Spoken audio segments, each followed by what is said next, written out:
Yeah, if you want to record. Good.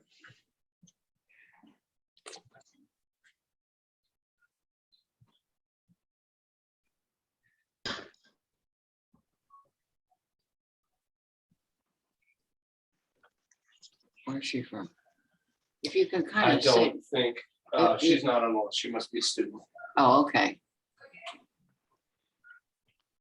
Is Milena one of your students? Yes, Melina, yeah, yes. Hi, Milena. Hi, it's nice to meet everyone. Yeah. Can Yeah, you see no, me? yeah, I have other students here too. Matthew is here. Hold up your hand. And Okay, Linda's Pat, I got the message. I got it. That's all right. here. Hope all is well. Fill me in, Pat, on what's going on. Can you hear me? Yeah, I can hear you. What would you like to know, Dale? What? Well, you know, just any EAPA gossip. Hopefully everyone on the call knows that there's a new CEO for EAPA who just started last week. Right. Julie's her first name. So we're in transition with Greg DeLapp leaving probably by October 30th. So a lot of transitional issues there. Okay. All right, I gave everybody 2 minutes. It's now 1:32, so I'm gonna welcome you all to our second meeting. And it's so good to see you all. It really is, because, you know, very often your names, and it's really good. Where's Dennis? Dennis, you were here? Okay. Dennis is my associate, so sometimes you might get communications from him. First of all, let me ask you to briefly introduce yourselves and what country you're from before we go on. So Renee, do you want to start? Sure. Yeah, I'm actually, well, it says Renee, but everyone calls me Bobby. Bobby Jagorachi. I am from the United States, and I work for Innova EAP. Okay, well, Renee, the reason I'm calling you Renee is Renee's the name of one of my daughters. Oh, So, okay. so I'm very fond of that name. So, Oh, okay. yeah, okay. Well, it's Okay. a beautiful All name. right. Okay, Paul. Paul Maiden. I live in Salt Lake City, and I retired from USC a couple of months ago as a professor there, and I used to be the executive vice dean. Okay, Pat. Pat Herlihy, just outside of Baltimore. I work with Jody Fry on the International Employee Assistance Archive. Jacob. Yeah, can you hear me? Yes. Yes. Okay. Olutimi Jacob is my name. You can call me Olu Jacob. I'm from Nigeria, Abuja, the federal capital of Nigeria, and I'm a professional social worker and a social development practitioner working with the federal government of Nigeria. I have a background gain in collective bargaining, labor management relations, and organizing, Okay. lobbying and advocacy, and helping individual groups and community cope with their social problems. Thank you. Okay. Elaine, we'll skip you and Walter because you'll get introduced properly in a while, okay? All right, Okay. Linda? Hi, my name is Linda Levin. I am an advanced standing, oh my God, am I echoing? Is it okay? No, it's I'm an advanced standing MSW student at Fordham University with Dr. Congress. So I am in the United States in New York City. Okay. Gary? Hi, and Gary. also Linda represents IFSW. She's a student rep for IFSW. And since, you know, it's important to say that since IFSW is sponsoring this. I didn't hear what she said. Yes. Thank you, Dr. Congress. So I am the student representative for the IFSW. What? Gary? Yes, Gary Bailey. I am the clinical director, clinical social worker of my own employee assistance program, Elements LifeWorks EAP in Burlington, North Carolina. And then you spacebar to mute as well. Okay, Matt? Hello, Matt? Hi, my name is Matt or Matthew, either or. I'm also a student of Dr. Congress's at Fordham and advanced standing MSW student with the United Nations intern cohort. And I am also in New York. Okay. Milena? Hi, I'm Elena. I'm one of Dr. Congress's students, but I'm at Monmouth University. I'm a master's social work student in advanced global community practice. Okay. Gigi? Hello? Me, Yeah. it's Cece. Cece? Yeah, it's confusing the way it's spelled. I'm Cece. I'm also one of Dr. Congress's MSW students and UN student interns from Fordham University. Okay. Wanda? Wanda? All right, good afternoon. I'm Wanda Bernard Bailey. I am a deputy city manager with the city of Chesapeake, but started out my career as an LCSW and was certified by Dr. Massey. And so here I am. By the way, if I can do a quick commercial, if any of the EAPs here, the city of Chesapeake just put out an RFP. So if you are interested or you know of a company that's interested, we need your services. So please apply. Thank you. Okay. Denise? Hi, I'm Denise Johnson. I'm a licensed clinical social worker, and I work for NASW as a senior practice associate, and I also belong to a group private practice. Okay. Teresa? You're muted. You're muted. Denise, Teresa, you're muted. Can you unmute? There it is, unmute. There you go. Okay. There you go. All right. Okay. Teresa Henderson. I'm a licensed clinical social worker in Tampa, Florida area. I have my own private practice for over 20 years. Okay. Sinead? Hi. Hi, I'm Sinead Toomey. I'm occupational social worker for the Defence Forces in Ireland. So I'm based in Cork on the Haulbowline Naval Base. Where is she? So Where? Ireland, Cork in Ireland. Okay. Now we did Chi-Chi, right? Yeah. Where are we now? Lily? Oh, Gary? Gary? Gary, are you there? Yeah. Gary Wiley, can you unmute and tell him who you are? He's one of my associates. Go ahead. I didn't know if they were referring to you. Hi, my name is Gary Wiley. I'm a licensed clinical social worker associate under Dr. Gary Bailey here at Alamance LifeWorks. LifeWorks. Okay. All right.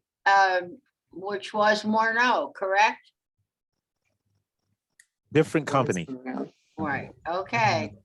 Now, where are we now? We did Sinead, right? Yes. And Lily? Lily? Hi, I'm Lily Cockrell, and hi, Dr. Bernard Bailey. I'm with the Coast Guard at Portsmouth, Virginia, and I am very happy to see you, Dr. Massey, because I went to University of Maryland years and years ago, and you were my EAP instructor, and you were my introduction to EAP, actually. So I'm thrilled. Good. It's good to see you. Now, that wasn't years and years ago. Just say it was like yesterday. No, it was okay. like All right. Okay. Denise? Lily, did you attend the summit, Lily? Yes. Social Work Managers Summit. You were in my presentation. Okay, Denise? Oh my gosh. Denise, I don't know where she is. Dennis. Go ahead. Go over. Dennis go ahead. Oh, I'd already introduced myself. Okay, Denise. Hello, can everybody hear me? Go ahead, Denise. No. Oh, you did. All right. Yeah, I Dennis? already introduced myself. Dennis. I'll just come over here. All right, go ahead. Hello, I'm Dennis. I'm Dale's assistant. I'll go back and forth between two computers, but I'll stick with her for right now. Okay. All right. Where else do we got? Denise? Ken, can you unmute? Yeah. And what? You want to introduce yourself? Ken? Are you there? Ken? I'm not sure. Okay. No, you might have. What? Oh, here's Ken. Where's Ken? Is he there? Okay, all right. Okay, well, I think we got everybody at this point. Let me just say, I thought you would all be interested to know that at this point, we have members from 17 different countries. Wow. Yeah, so I'm really Oh. very, very excited about that.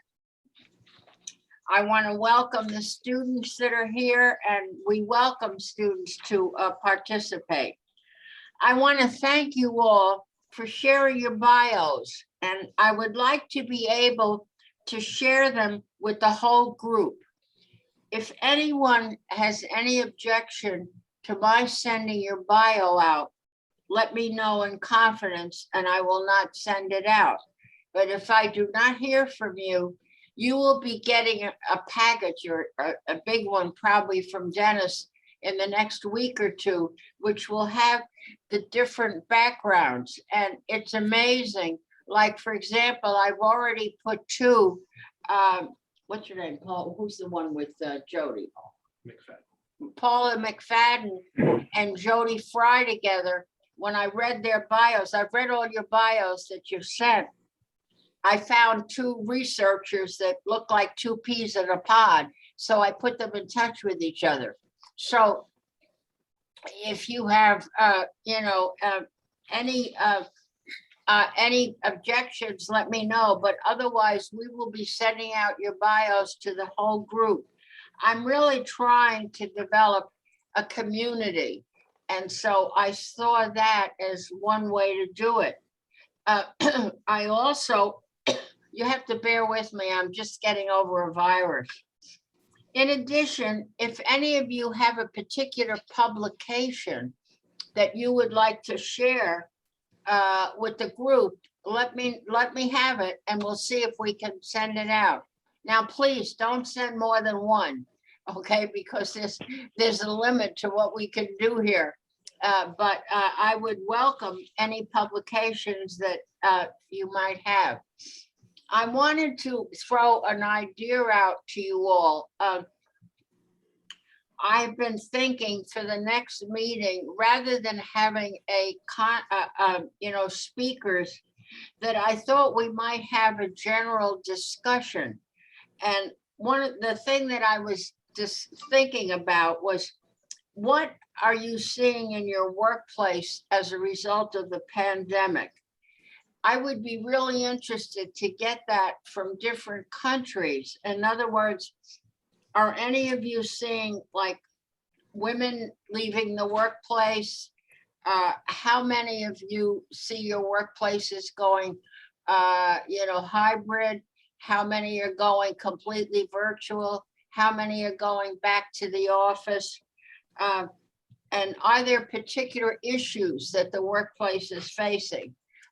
In the US, we're clearly facing the question of mandatory vaccinations. The workplace is dealing with that now that our president, has come out with that. So I thought we might try to do a discussion. What do you all think about that? Give me your thoughts. It's a good idea. I mean, we were able to include everyone, and people have such different experiences, in their workplaces. Okay, go ahead. What about the rest of you? I think the workplace is, I just think the workplace is going to play an important role in the recovery from this pandemic.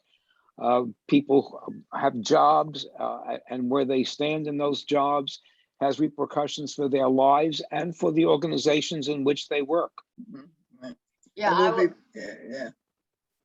it would be interesting to hear from, a different perspective of what you're seeing, and those in the States of what you're seeing as far as individual differences in the different states as well.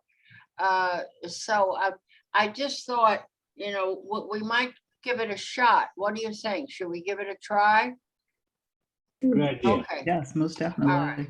The other thing that I wanted to ask you is that one of my former associates from the University of Maryland, one of the associate deans at the School of Business, is now representing the UN on the status of women.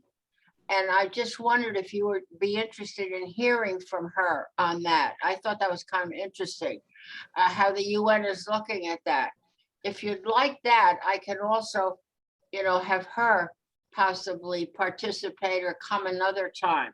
I welcome your ideas. I mean, I need your ideas for what you see this as. I see this as an interest group of the workplace, and you know what we see in the workplace and how we might bring this to the attention of the United Nations, the importance of the workplace.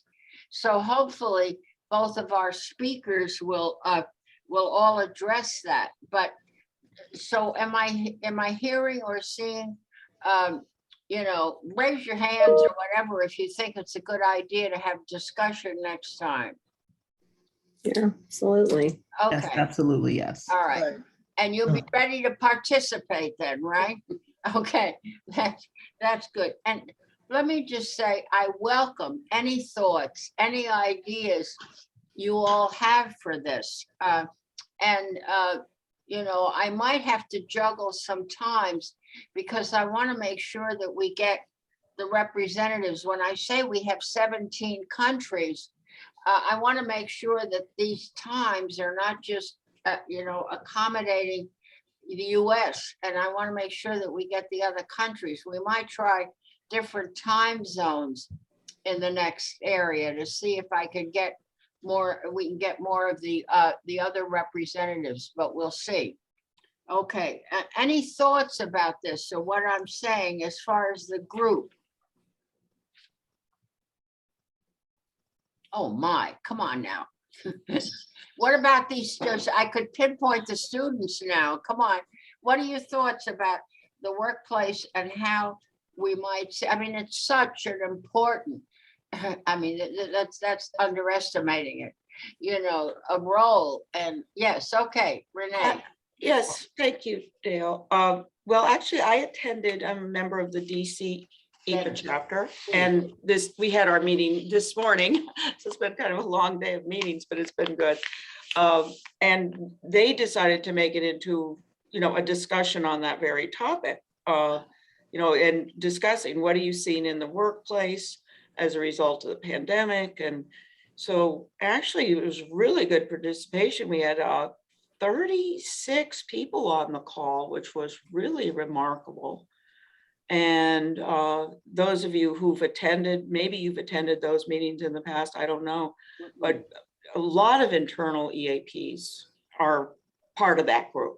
So it was fascinating, including the fellow from US House of Representatives. He was chatting with us a little bit about his role, you know, with the January 6th attacks. And oh my gosh, it was just really interesting. And I shared a little bit about my work with the Nova healthcare system and the doctors and nurses working on the front lines during the pandemic and working on the COVID units. And so, you know, it was just really interesting. So I think it's a great idea.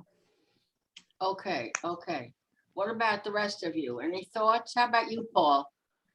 You know, we're going through a thing now with all of our employees who have been working at home for a year and a half, have written a letter to the provost wanting to stay working at home because it's better, it's a better condition. Kind of interesting, but you know, we don't have a union. So if we had a union, I think there would have been a strike. Yeah, Paul, yeah. I know it also, you know, I'm in academia. We've had the same issue about, I mean, we have some classes in person, but much of it is still virtual. And faculty really, many of them really prefer to just be, you know, be virtual. Staff would love to be virtual, but we've we have a half and half system. So I think the workplace will be forever changed For sure. because of COVID. We're never going to go back to the way I think we were in, 2019. But I mean, a positive then, though, is we can really involve people from all over the world. Now that we've all discovered Zoom and we're on Zoom all the time, this is a way to really learn about workplaces, around the world. Before I know, I was just very fixated in terms of what I knew in the United States about workplaces. But I mean, it's possible to really expand and learn more about workplaces and around the Well, world. I want to kind of throw out a bombshell here about virtual. One of my concerns that I'm kind of tossing around in my head right now is when virtual is provided, the provider that's doing this, of course, has all of the HIPAA regulations or regulations for whatever country, and they brag about it, how it's confidential and all of that, which is fine. My worry is the other end, is the employees. We find that many of the, and this, I think we should wait for the discussion at the next call, but most of the employees, many of them have computers that the company has furnished. The employees don't realize that therefore that means when they're doing virtual counseling, the company has access to all this information. I have yet to see an EAP warn the employees when they do virtual, whose computer are you using? Are you using, number one, the company computer? Are you using your own? If you're using your own, does your family have access? I think, at least this is my theory, that we've not protected the employee or whoever it is at the other end from protecting themselves from others having access. So I'd like you to think about that. We don't have to discuss that necessarily now, but I do want to just throw that out to you because I think it's a big issue, and I'd like to know how other countries and other or different states are handling this as we jump into virtual. And we all know that the counselors love virtual because they don't have to have their office, they don't have to pay for that, all of that. But how are we protecting the client? And I'm really concerned about that. Anyway, before we, go into the discussion that we're going to have next time, I do want to now turn to our program. Does anybody have anything else they want to say before I introduce our speakers and begin the program itself? And believe me, any thoughts you have, please, I'm looking for them, as far as where we're going with all of this and what we should be doing. By the way, I do want to tell you, you all look great, and IFSW has asked, so we're taking your pictures as we're doing this.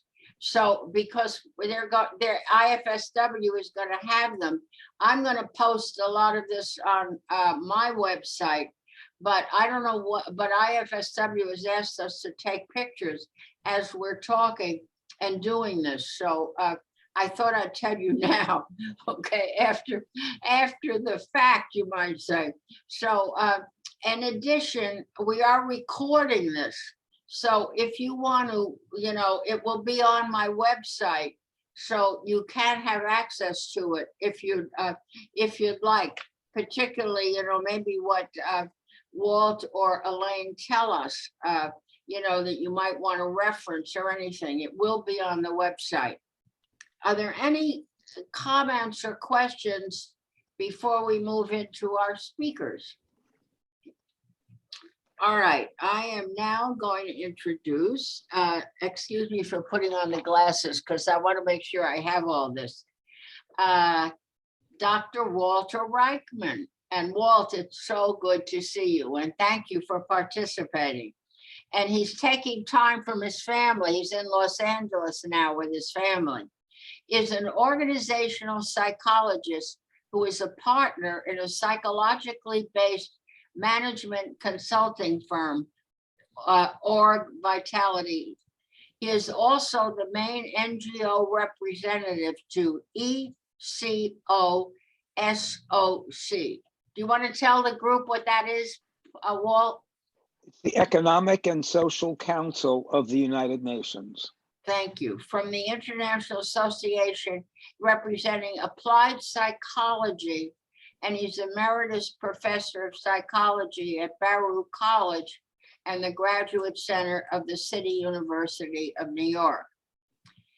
Walt is concerned with the effects of the pandemic on the mental health of employees as they return to work.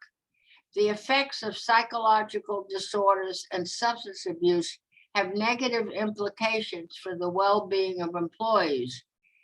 He sees the EAP as the best resource to provide the help that will be needed.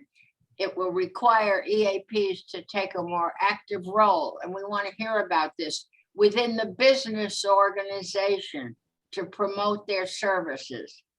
With that, I would like to welcome Walt and thank you so much for doing this for us. Walt? Well, thank you very, very much.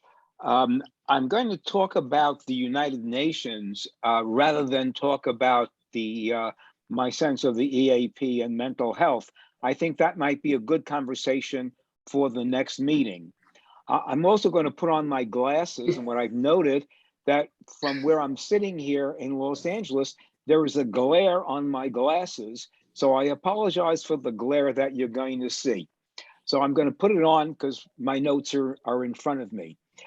But as Dale said, I represent the International Association of Applied Psychology to the Economic and Social Council of the United Nations. When one thinks about the United Nations, we tend to think about the 193 countries that are part of the United Nations and the representatives from these countries making rulings and decisions to keep peace in the world and to improve the well-being of the citizens of the world. What is less known is that there are hundreds of organizations and thousands of people who are not associated with nations that are involved with the United Nations. And in fact, the founders of the United Nations, those who put together the Charter of the United Nations, included what they called lay society as part of the operations of the United Nations. It was wise of them to do this because you've got to have agreement of the majority of people in the world for any international organization to work and to be effective. And so Article 71 of the United Nations Charter gives a role for what they call civil society. Civil society is any individual, any group that is not a part of a nation represented at the UN, but are represented at the UN in and of themselves. You might look at these groups. They're called NGOs, non-governmental organizations. Non-governmental organizations are organizations that are affiliated with the United Nations, and you might think of them as kind of pressure groups, as lobbyists. All of the NGOs represent some entity or some desire or some need that they want included in the United Nations. For example, interested in the environment, interested in refugees, interested in nuclear disarmament, interested in age, interested in women and children. And most religious organizations in the world have non-governmental organizations that have affiliation with the United Nations. Within psychology, there are 12 psychology associations that have status with the Economic and Social Council. And the Economic and Social Council allows you to make representation to the operations of the United Nations. So for example, if an NGO has has relationship with ECOSOC. They have status in ECOSOC. What they're allowed to do is they're allowed to present 1,500 word documents to any kind of an association, to any kind of a commission or council that's meeting in the organization to promote their own welfare. Now, the psychology associations that are part of ECOSOC, we're very much interested in bringing the psychology, the science of psychology, the best practices of psychology, the research of psychology to the deliberations of the United Nations. And so we present papers that are relevant to the effects of psychology on helping the world. So for example, one of the papers that we submitted was called Reducing Poverty by Providing Work to Persons with Disabilities. Another one was Psychological Contributions to the Eradication of Poverty. We present these papers, and when the commissions and committees meet, we also very often get an opportunity to ask a question, to make a 2 or 3 minute representation of what psychology can contribute to whatever it is this group is dealing with, whatever it is that the organization is dealing with at that point. What we have done recently, and in the past number of years, we've put all of the psychology associations that are credentialed at the UN, we've formed an informal organization at the United Nations called the Psychology Coalition at the United Nations. And I am a representative and a former president of this Psychology Coalition. And our notion here is that if we bring all the psychology associations together, we have a bigger clout at the United Nations. So if one of the associations, such as my organization, puts together a 1,500 word document, we'll circulate it to the other members of the Psychology Coalition, and we'll present a document that will have the names of 12 psychology associations on this document, hoping to have more clout. The other thing that we've done, and have been very, very effective, and this is one of our major contributions, and I think Elaine is going to talk about it also, is we have put together what we called Psychology Day at the United Nations. And each year, we take one day and we present based on what the UN happens to be dealing with at this particular time. So for example, in our last session, the UN is primarily concerned with building back better at the end of the pandemic, which is very much in keeping with the United Nations. When you think of the United Nations, you have to remember that they formed themselves in the middle of the Second World War, when the Allies were losing more battles to Japan and Germany and Italy than they were winning. And you had President Roosevelt in this country, and the Prime Minister of England, of the Great Britain, Winston Churchill, getting together and saying, let's look beyond this war. Let's do something so we can promote peace so this never happens again. So the fact that the Secretary General of the United Nations was looking beyond the pandemic, how can we build better and be better than we were before the pandemic, as a major theme of the United Nations in 2021. So the Psychology Coalition adapted that area. How can we build back better? And we were luckily gained speakers from the different areas of psychology, from industrial organizational psychology, educational psychology, social psychology, clinical psychology. We had 5 representatives who were doing research in how they were going to build back better, how psychology could help the world be better than it was before the pandemic, at the end of this pandemic. We put this together. Now, in previous years, we did it at the United Nations. And we had the involvement of a variety of countries at the United Nations who promoted this process.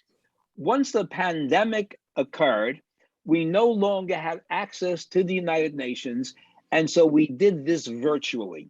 And that has some benefits that you don't have when you actually meet at the United Nations. So this year, because we did it virtually, we had representatives from 90 different countries in the world tuning in to this 3-hour presentation on building back better. We had 1,750 people who registered for the conference, and we had 750 people who sat through the entire 3 hours of the conference. And the feedback we got was absolutely magnificent and absolutely wonderful. And now we're planning for 2022, and we just had a meeting earlier today, and Elaine was part of the meeting. And what we're now going to be doing, we're going to be going outside of the United Nations. So we're going to have representatives to the United Nations from different countries of the world heading the process. So our Psychology Day at the United Nations will actually be a United Nations presentation, a virtual presentation with presentations from all over the world and being managed by people from all over the world. So this PCUN, our goal is to affect how the UN operates, their deliberations, the way the Secretariat, the group that runs the United Nations, how they operate. And we also work to influence the nations that are members of the UN by involving them in the work that we do and bringing psychology to them as they try to implement the goals of the United Nations. And I think with that, I'm going to turn it over to my colleague, Elaine. Okay, I think I'm going to turn it back to you before you introduce Elaine. Well, thank you very much for your attention. I appreciate it. All right, let me introduce Elaine first, Walt, and then after Elaine speaks, we'll have open questions for both of you if that's agreeable. We'll do it Absolutely. that way. Okay? Yes. Okay. Thank you so much, Walt. I'm sure we have a lot of questions or comments. All right, Elaine is MSW, MA, DSW, got lots of initials. Associate Dean and Professor at Fordham University Graduate School of Social Service. She helped direct the Fordham Center, let me see, for nonprofit managers, a partnership between Fordham University Social Work and business schools that sponsor a certificate program. That's very interesting, Elaine. When I was at Maryland, I worked with the business school and we had dual degrees, MSW, MBA, graduate together as the dual degree, which was fascinating working with the business school and the School of Social Work. Right. And I'll tell you a little bit more about it when I Okay. when I speak. Dr. Congress has presented and written about many workplace issues, including identifying and resolving ethical dilemmas in the workplace, working with a multicultural staff, handling microaggressions, and creating a psychologically healthy work environment. Oh, I'd like to know what that is, Elaine. Her book, Nonprofit Managers, A Social Justice Approach, address challenging workplace issues. She also serves as the senior editor of the UN book series and just completed the second book in this series. At the United Nations, she represents IFSW and the Institute for Multicultural Counseling and Education, IMCES. We're learning more about initials. IFSW is composed of professional social work organizations with over 2 million social workers from 138 countries. Dr. Congress is on the boards of the Psychology Coalition of the United Nations and the International Council of Psychologists. Each year, Dr. Congress oversees a group of social work students at the UN and prepares them for leadership positions. Elaine, are you both a psychologist and social worker? Yeah. I have kind of a dual identity because I have degrees in both. I mean, I work at a graduate school, of social work, and I guess it's my first identity. But I'm also really, a psychologist, and I'm on, PCUN. I'm on the board of ICP, the International Council of Psychology. So I go back and forth, and my books are inclusive because I really feel that we really need to be multidisciplinary. And Sounds a little schizophrenic to me, but no. Okay, Elaine, I welcome you and thank you for coming. Okay, well, wait till you hear all about my past. Yeah. I'm going to just begin a little bit about myself and a lot about my work. Like at Fordham and as an academic, but I started off in direct practice, I guess more psychology, if you will. And I worked in a community mental health clinic in Brooklyn, a very, very poor area. And we worked with many, many problems, families, terrible violence, all kinds of community issues, health issues. It was the height of the AIDS epidemic. Drug abuse was very high, and it was a lot of stress. The reason it kind of relates to what we're doing now, it was a lot of stress with workers, and I don't think we really did enough of anything in terms of employee assistance.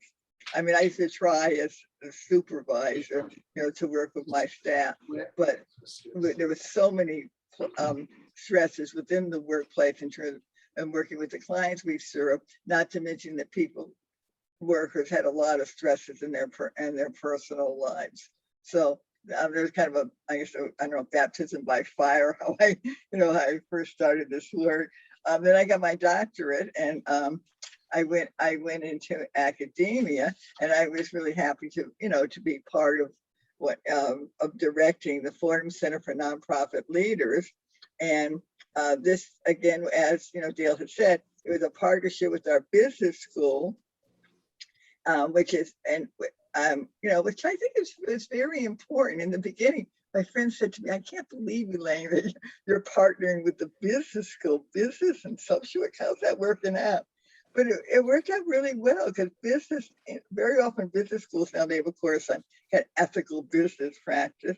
And also social workers are really aware they have to look more at business or they're not going to survive. A lot of organizations went belly up, because they just couldn't manage any business aspect. So it really makes sense. And what we did, it wasn't a dual degree in that we had students from the business school and got a degree, and students from the social work school. We combined it. We had a master's in nonprofit leadership.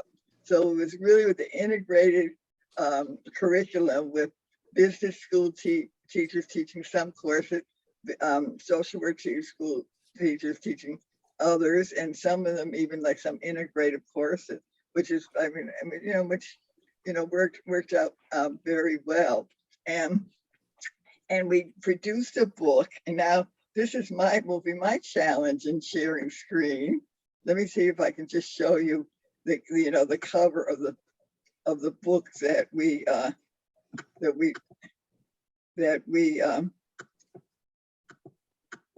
produced. Nonprofit management, a social justice approach, which really consisted of most of it was like teachers kind of writing, about their topic. But I thought what's really important for the leader, the director, the administrator, the CEO, to really put in a social justice approach. And this really helped in terms of employee assistance, to really kind of individualize workers and find out where they were and what they were struggling with, and creating a really socially just workplace. So, and that really, was very important. So I just wanted to show you that briefly. Then, Thank you. okay, then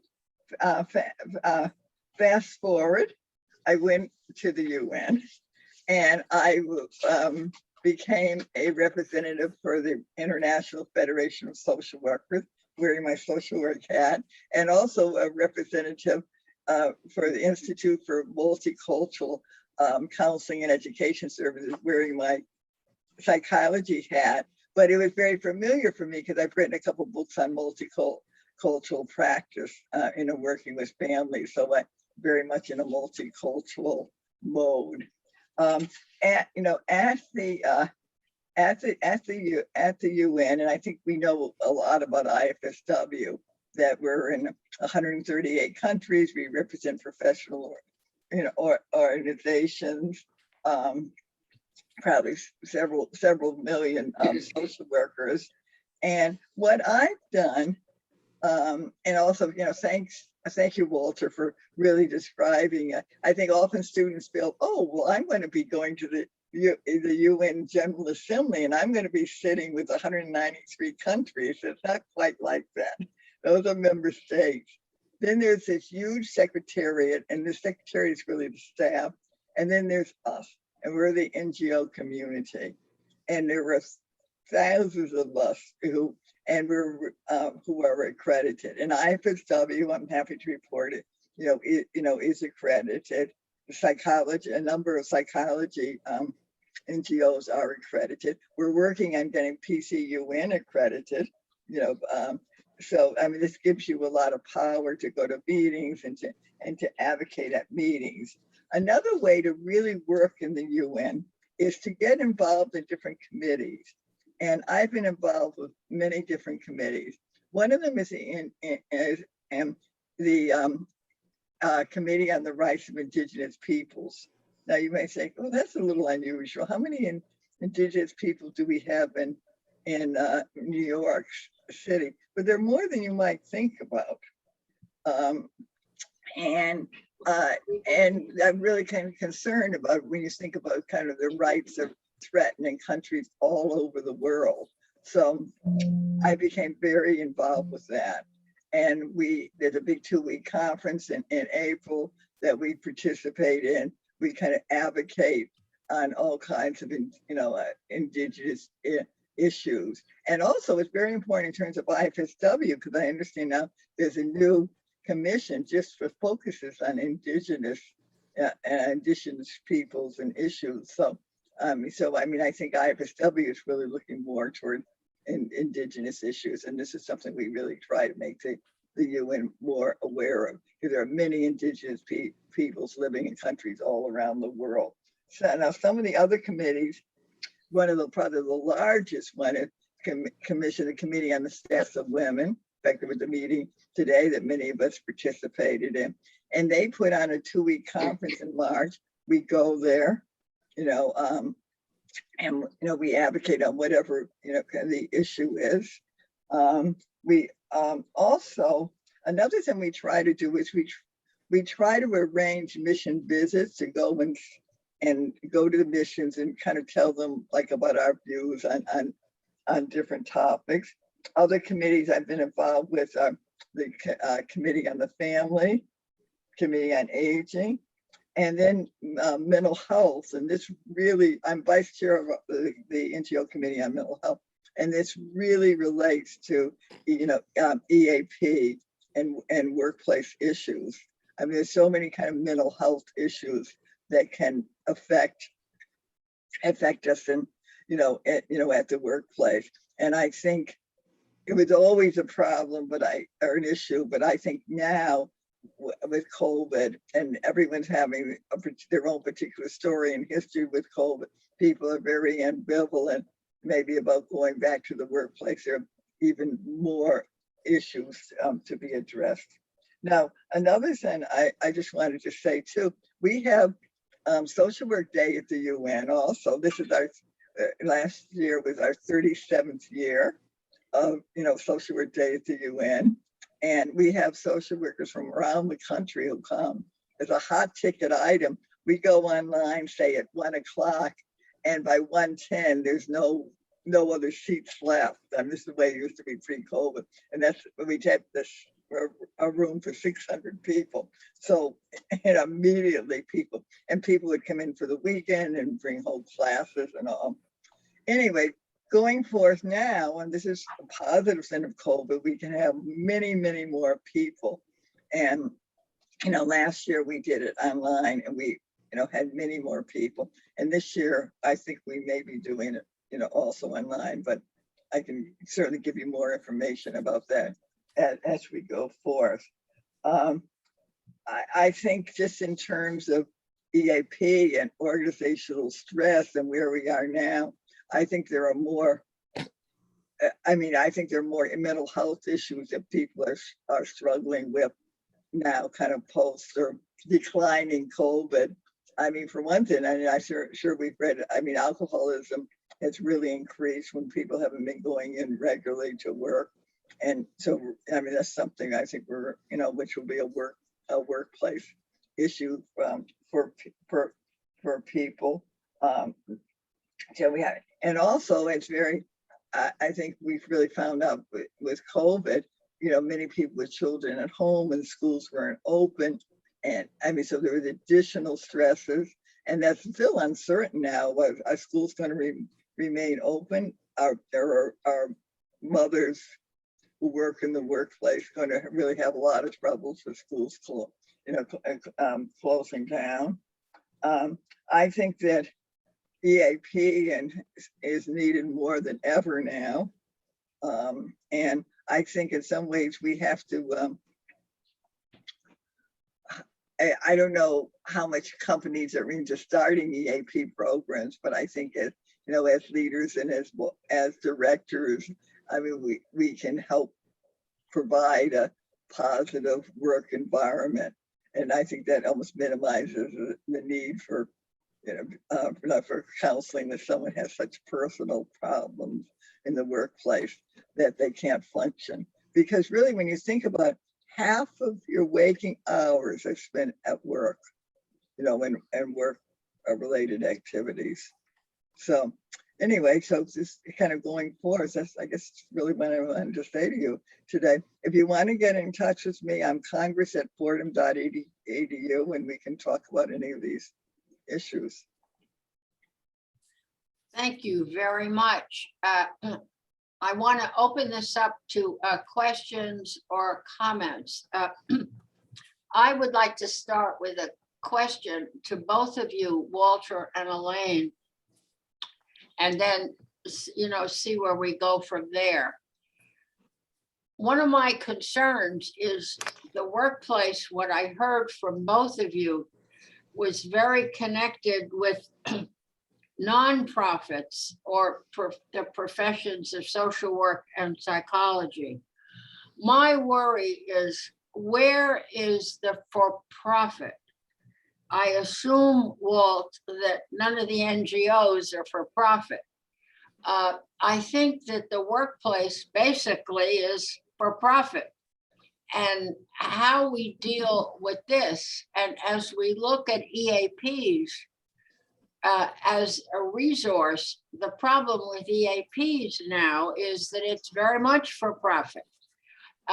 It's not for nonprofit. And so we have corporate for-profit really running the EAPs, which have access to, all of the employees. And I think the question of for-profit and how do we involve the for-profit workplace, which is the bulk of the workplace. So let me throw that out. Well, let me start. I agree with you. I think that the problems in the workplace are going to mount. People are coming back to work or working from home with a whole bunch of psychological conditions that are detrimental to their lives, but also detrimental to the workplace. Okay.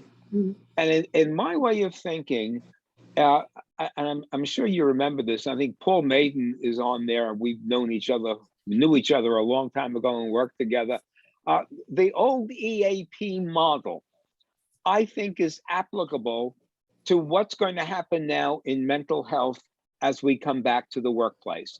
Whether you're working from home or whether you're working back in your organization, mental health will have an effect on your performance.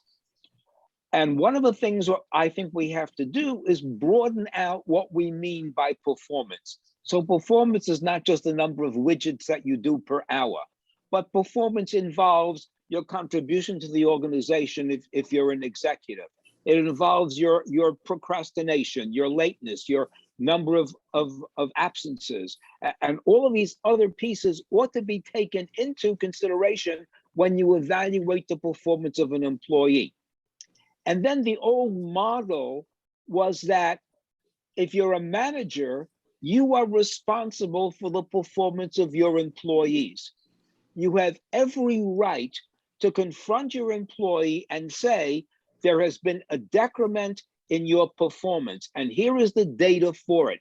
The number of absences, the number of conflicts you've been into, et cetera, et cetera, et cetera. Now, as a manager, I do not have the right or the knowledge to give you a diagnosis. All I can do is look at your performance. And what I see is your performance has been decreasing in a very bad way. If you can't turn this thing around within a month, I'm going to have to begin some disciplinary action. There is an alternative. If you go to the EAP, if you go to the medical office, and if they diagnose you as having a problem and you follow their instructions, I will keep your job for you. I will maintain your job. And that's a way, I think, of using what's been a tried and true method when it came to dealing with substance abuse and alcoholism, of moving that into the mental health issue.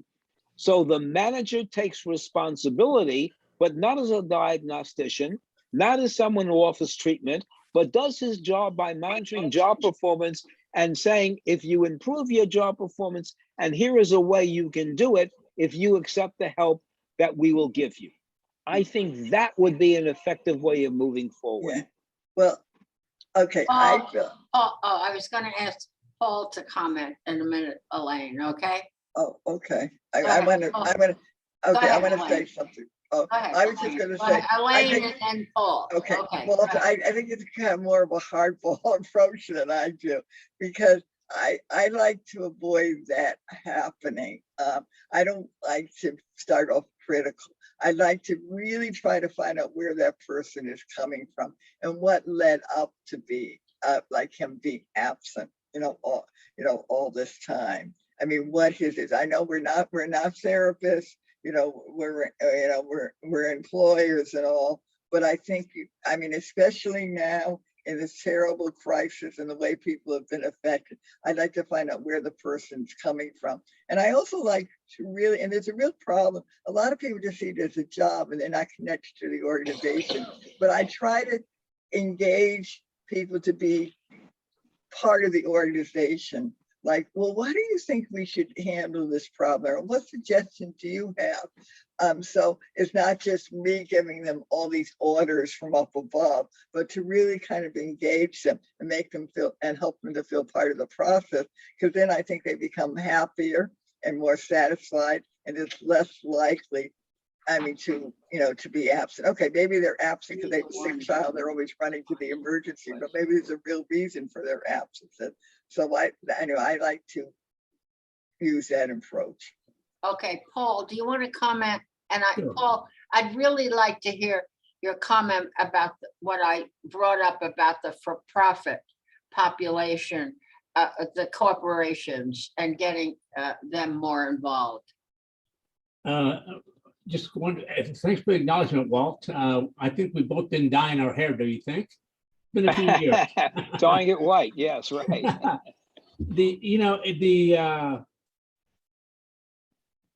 I'm on the board of advisors for the Center for Working Life for USC. So it's kind of like we're a university-based program, been around for many, many years. But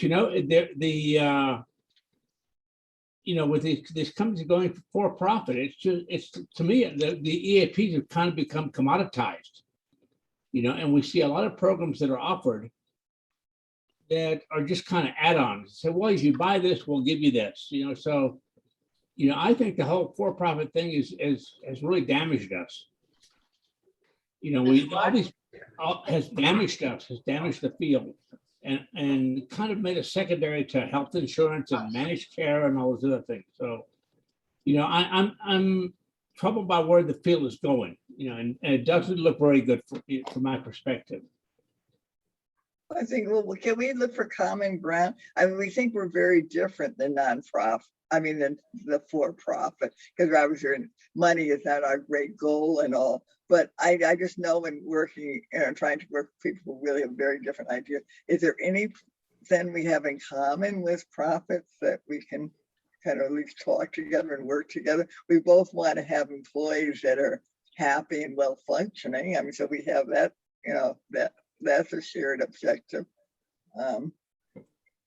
Well, when we started out, we were all kind of assessment referral models, and then social workers came into the field, and we did short-term counseling, and then the employers, I think, realized, that by keeping the employees, and not referring them, it's going to save us insurance money. And then we got kind of stuck with, okay, if you're gonna do this, can you manage our care? We kind of got into these blended programs with EAP managed care, which I think was, in that respect, we kind of went off the rails.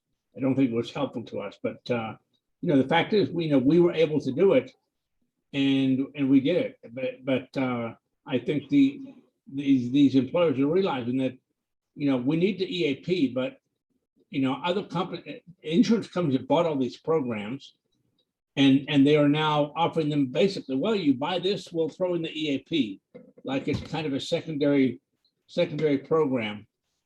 So that's troubling. It always has been. So it's kind of, I think it just waters us down and lessens our effectiveness, if you want to put it that way. Unfortunately, I think that our EAP field is in complete disarray right now. I agree. What? I agree totally. And we do not have the leadership that we need to get us out of this or to solve some of the issues. So I think in some ways when we tout EAPs, it's not realistic. In my opinion, the EAP field right now is run by for-profit EAPs. Yeah. 2 to 3 actually enormous ones, enormous. And they are in every country in the world. So I, bring this to all of you. They are acquiring EAPs across the world. And the bottom line is for profit. And I think that it's a lost, I think, Walt, what you talked about was when we started, those principles were so true in the way they worked, but they're not working now. They're not there now. And I think the average EAP person in some ways doesn't even know what you talked about or don't resonate to that whole process of job performance. There is a disconnect today between the EAP worker and the workplace. They are not in the workplace. EAPs are, for the most part, private, for-profit social workers, for the most part, who deliver outpatient counseling. They never talk to the managers. They don't see them. And it is a complete disconnect there. So that's the way I see it from the US, as well as the power of these companies. So it's sad. Now, on the other hand, I think what we've got is this concern about the workplace and the mental health of their employees. And we have these issues, for example, with Michael Phelps, with Prince Harry, with the smartphone. That's the way to get counseling. That's the way to do it. Where are our professions?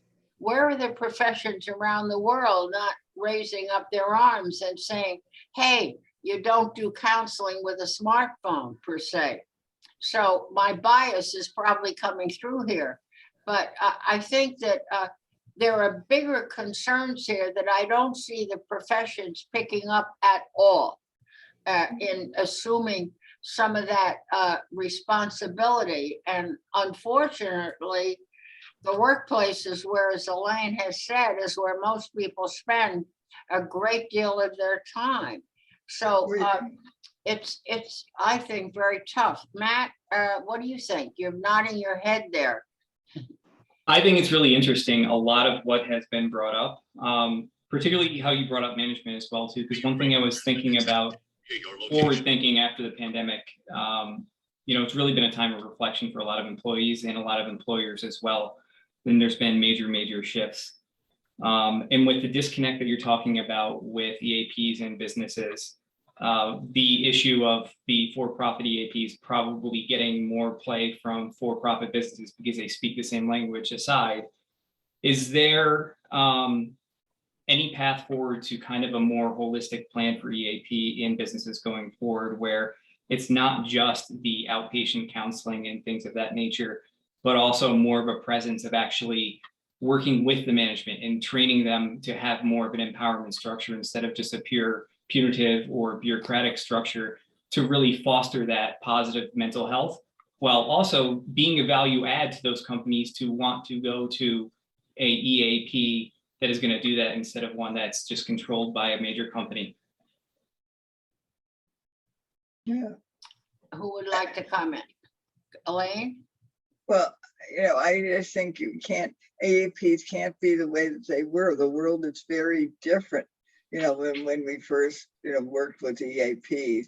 And so, we have to really think of how to kind of adjust to this like post, COVID era. And I could really understand what you're saying about there's a real problem maybe for a for-profit EAP that doesn't really know anything about the organization that they're working with these employees.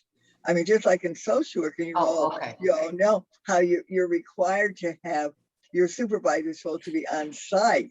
You're not supposed to have a supervisor who works somewhere else.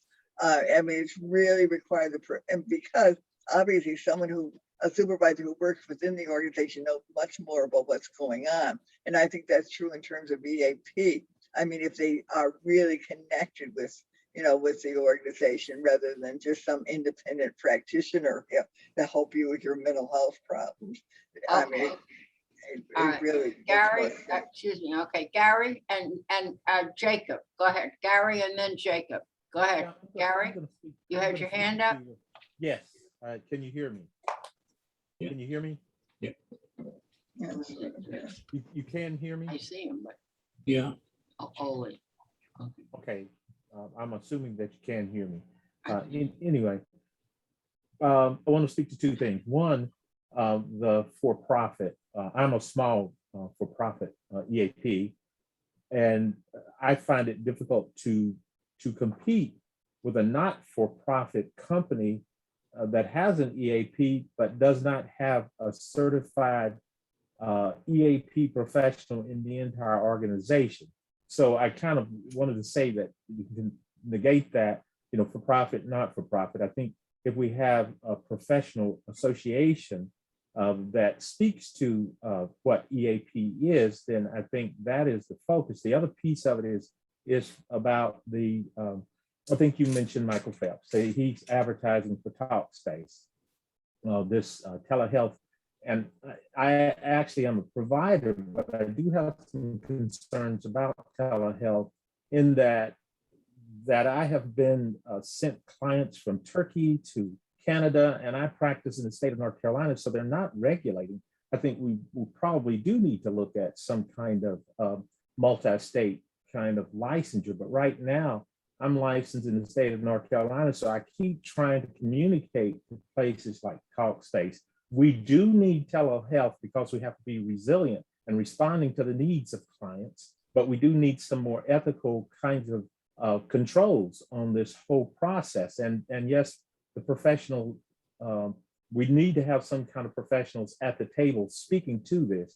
To some of the clients that I have, they have really benefited during this COVID crisis, and it's not post-COVID right now. We're still in that crisis of COVID. I just wanted to speak to both of those kind of concerns. And Thank I you. am cutting off my mic now. Thank you. Ollie? Yes, I'm from Nigeria. I represent Africa, and EAP as a work-related intervention profession is not in existence in Nigeria, and I also believe in other African countries. So my concern is that from what I've heard, EAP is a profession, and most African countries, especially in Nigeria, they deal with the trade unions, the social workers, and the psychologists. But EAP is not in existence. The trade union, they are concerned with the collective bargaining in terms of wages and salaries of workers. They are not concerned about the emotional issues about the workers.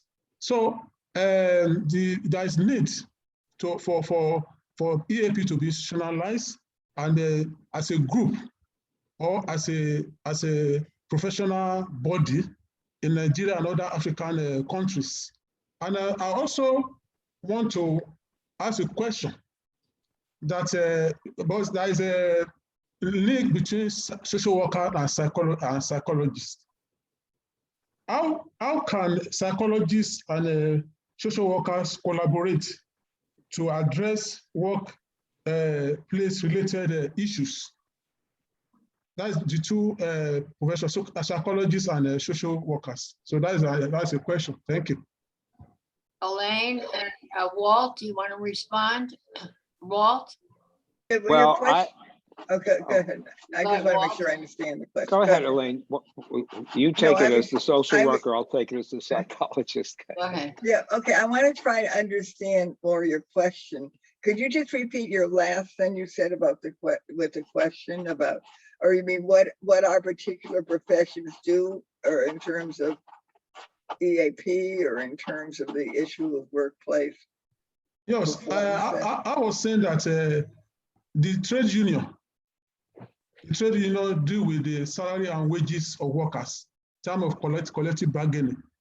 Then social workers handle the emotional issues, related issues of workers, and also psychology also have their role. But EAP is not in existence. So I was asking, is it necessary to have a institutionalized EAP in most of the African countries? I'm from Nigeria.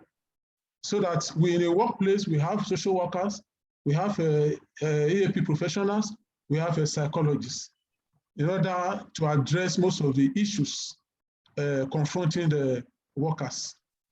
And I also ask a question that how can a psychologist and social workers collaborate to address work-related issues? Thank you. Okay, I don't know, Walter, you want to go first? Yeah. I mean, okay, you go first, and then I'll. Okay, I think it was extraordinarily wonderful comments and questions that you have. Certainly, I agree with you. There has to be a greater sense of collaboration between social workers and psychologists, and between clinical psychologists and organizational psychologists.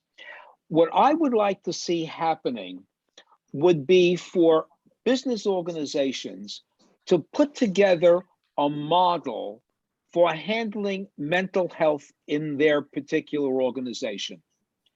And as part of this process, they have to have a way of bringing employees into some kind of a treatment process, either through an EAP or through a medical department, or if neither of those are appropriate, at least someone with training in mental health who is part of the organization, so that you have someone there who can address and deal with the employee right away.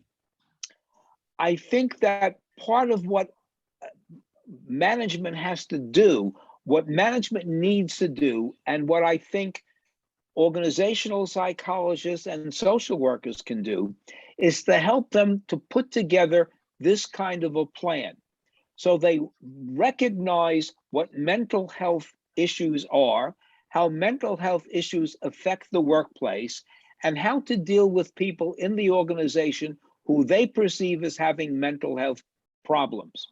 And the two things that are important is, one, the elimination of stigma for people who have mental health issues. And secondly, have an appropriate place to refer an employee with a mental health problem. Now, I would agree basically with Elaine. In my experience, though, there is the rare manager who has the sense of empathy and the sense of time and the time and the inclination to find out what the problem is. But they have to deal with performance. And if they can use performance as a way of getting the employee to someone who can be empathetic, who can in fact go into their history and into the reasons before making them a referral where they can get the mental health treatment that they need. Elaine? Okay. Go ahead. Yeah. Well, I mean, I think both psychologists and social workers, like have a role, and I feel it's really important to be open and receptive to employees. And it doesn't resolve all kinds of mental health problems because employees have a lot of issues maybe going on in their immediate family. Maybe there are a lot of leftover issues from their childhood that are affecting their performance at work. But at least, I mean, you have to be there and receptive, to staff, and open without immediately, pathologizing them and feeling that, referring them for mental health treatment. And it's good that it's not staying. You're certainly right, Walter. I mean, one shouldn't be stigmatized for a mental health, issue. I mean, like if you have, like a bad, cold and you go to a doctor, no one's stigmatizing you in the way that if you have a serious mental health problem. And this is a real problem with the way we view mental health and mental health treatment, in our, in our society. But I don't know how we're, going to be able to change that, or if we, if we can. But also, I just wanted to say something else. Social workers can really be advocates. I mean, if an employee is unhappy about something and maybe talks to other people, and we have the unions protect workers and agencies. Workers advocate for, for fair salaries and fair, safe working conditions. And there are a lot of people who work in situations that are not healthy or not safe. And I mean, I think these are important issues that employees can bring to our attention, and that's something that for-profit should be concerned about. Also, you don't want workers getting sick or injured or on a job. I mean, I think that we're all kind of like on the same page, but the thing is, of course, helping us get all on the same page and not having this big schism, division between the employers, the bosses, and employees. And I think as organizations have gone bigger and bigger, there's even more of a gap. And also something that I've worked with different leaders and different directors and over time, and leaders have different styles. Some are more inclusive, all the time, and others are more into not only keeping the distance, making the distance even further.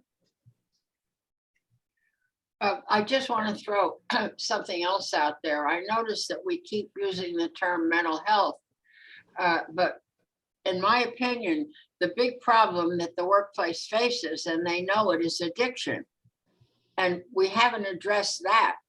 And calling it mental health, the question of addiction and where it is today in the workplace is escalating off the wall. Oh, I'm sure with COVID, my God, I mean, it could remain hidden, like, someone could drink at home and maybe, like do some work. But now the people are returning actually to a workplace. But the workplace knows that addiction is their problem. They understand that, but they're not getting the help from the EAPs and the mental health counselors, the social workers or psychologists, frankly, in this area. I mean, I do a lot of clinical reviews of EAP cases of social workers and psychologists that provide services, and they miss it all over the place because schools are not necessarily teaching or emphasizing the whole question. And I'm sure Paul agrees with me on this one about addiction and the Yeah. schools not addressing it enough. So Yeah. Paul is wait a minute, let me just finish, okay? So I think that I think we have a lot to think about as far as the professions themselves, social work, psychology, what's going on in the workplace. But I do think that what we're facing with the pandemic and coming back to work and reaching out to employers, we've got a lot on our plate. Okay, Elaine, you wanted to say No, something? I was just thinking of kind of new challenges, and we always have to be kind of revising what we're doing. A new challenge now is like marijuana is legal almost everywhere, right? Right. And how do we deal with this? An employee who goes on his lunch break, it used to be, we know smoking cigarettes are bad for you, but he could smoke a cigarette. But now he can just walk down the street smoking a joint. I mean, how does that affect his performance in the afternoon? Well, I can tell you that any for-profit company that I deal with will not tolerate that. And so they see marijuana the same as taking a drink or causing a problem in that way. So, I mean, I think that's another whole issue for, again, we're back to the for-profits. See, I think there's a real split between the professions and the for-profit corporations, which are where most of the people are. They are not working for nonprofits. They are working for for-profit corporations. And I do not see the professions really addressing all of this. As I look at this, I see that we're moving on with our time, and I want to hear from some of the rest of you. Do you have any other comments you want to make? Some of you that have not spoken. And how about some of the students? We just don't want you there as observers. What do you think about this? This is going to be your profession, what you're doing. Let's hear from some of the students. Yeah, tell us about some of your work experiences, and I mean, your students aren't 18 and and they are working in many organizations. I mean, what? Oh, well, wait a minute. I just wonder, where are the students? That's what I was looking for. Any student comment? Yes, go ahead. Thank you. Matthew had his hand. Go ahead, Linda. Hi, so my name is Linda. I think there's a few things that I was taking from this conversation as a student, as someone who's in the beginning of their professional journey. And that's kind of the 5-day work week, the accessibility that we had working from home. I think there needs to be more worker benefits. And that could increase mental health. That could have other things that are appropriate. And I think another thing that was missed was accommodations for people. Working in an office and working from home on Zoom, it's going to be different needs. And I don't know if that was addressed as well. Maybe people just haven't been diagnosed with having a learning disability or things like that. So those are just concerns that I think could be taken into effect as an EAP, because that could affect someone's work experience as well as the company kind of meeting the needs of their client. Of people working. So those are just some ideas, but I do think that there's been many articles I've read where how the 5-day work week needs to be obsolete. I can tell you for the past year, I've been working field work, school, and I'm pretty much accessible from 7 a.m. to 10 a.m., 11 o'clock at night. And I'm answering emails from multiple things. So that's, as someone who's working, it could hurt your mental health, but you just need to disconnect at some point. Okay, and Gigi, you had your hand up? Yeah, I was gonna say something pretty similar to Linda actually about the idea of like accessibility. And I think it also kind of ties together with what my other colleague Matthew was saying earlier about like having a holistic view of things, where we've talked a lot about employee assistance programs is they refer specifically to like counseling and outpatient counseling.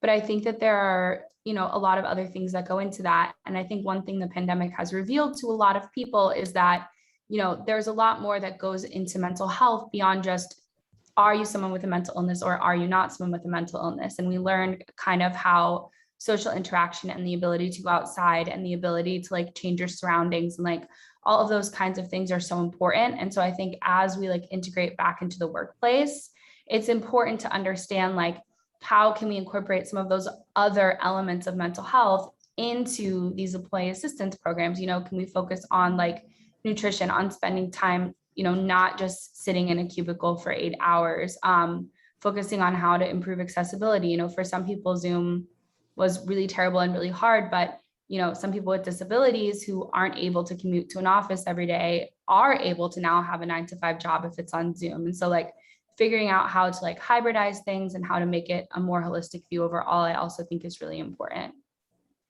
Thank you. Well, you both were, you know, quite eloquent, and thank you both very much. I see that our time is ending, and I want to end by saying thank you, Elaine and Walt, again, and thank you all for participating. And again, I want to reiterate, please let me know what your thoughts are, how we can improve, what suggestions you might have. And don't forget, if you have any kind of an article or anything you want to send me, and if you have not sent me your background, please do send it, okay? I think I'm going to sign off now, unless somebody has last words of wisdom. I do want to thank you all. And our next meeting is November 17th at 12 noon Eastern Standard Time. I might change the time. I'm not sure, because I want to get more international representatives. So I'm going to look at the time zones again. But it's November 17th. It's the week before Thanksgiving.